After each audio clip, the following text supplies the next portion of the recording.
Okay, we're going to look at some EMF potential difference and a little bit of background to this and some of the theory to it. So this is chapter 22 if you're looking at real world physics. Okay, so this is all broken down to the idea that there's energy in a circuit. When you put the energy into the circuit, okay, that energy is just the ability to do work. Okay, so energy is the ability to do work. Now, when we talk about work, okay, a lot of the time we talked about, when we did work, we talked about power. Okay, of course, we know the power is the rate of work done, or the rate of work, or work per unit time. Okay, now we could also look at that and say, well, it's the rate of which energy, I'll just put in a capital E there for energy, is converted. Because when we look at energy conversions, okay, really that's what work is, okay? We're changing energy from, say, heat to light or to sound or to whatever, okay? Now, obviously, our whole thing is going to be based around electrical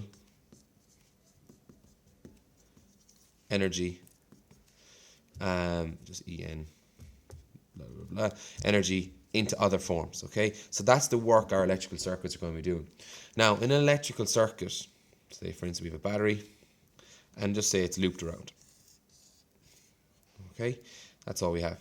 Now, as current flows through this here, okay, this has got certain amount of energy, or two different types of energy. The battery is providing energy to the circuit, okay, or the power source, whatever it is. There's energy kinetic, okay, and that's what causes the electrons to move, okay, so that's the moving of the electrons, okay, or of the charge, okay. So there's kinetic energy. So we've got EK here as it leaves, and we got EK here, okay. That kinetic energy always remains the same. Those two are always equal. Now, what happens as the current flows around here is you get a certain amount of heat coming off this, okay? And we know that because you never see snow on an electrical cable. Okay, there's a certain amount of heat coming off this current, off this electrical circuit, okay? And we know that's caused by the electricity because there's no heat in that one, there's no electricity flowing through it. But that energy comes from this idea that there's electrical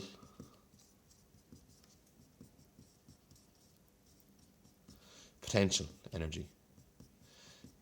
And that is exactly what it says it is. It's the ability for the electrical energy to do work. Okay, potential energy is the energy that is able to do work. Okay, and electrical is just the electrical form of that. Okay, 9 times out of 10, that electrical energy comes off as heat. Now, obviously, we'll see different instances of that, but 9 times out of 10, it comes off as heat. Okay, so when we were talking about electrical energy and all those different things, we were talking about potential difference. Okay, potential difference is as we know, it's measured in joules per coulomb.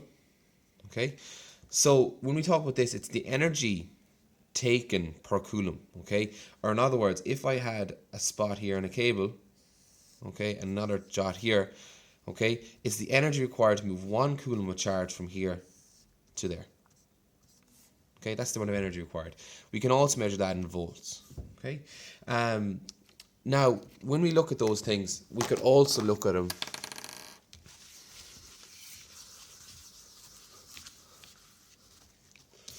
We can also look at potential difference as the energy converted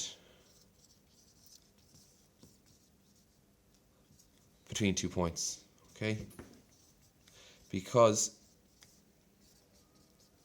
when we have a conversion, okay, or when we have electrical energy flowing, we don't just put circuits together and allow the electricity flow.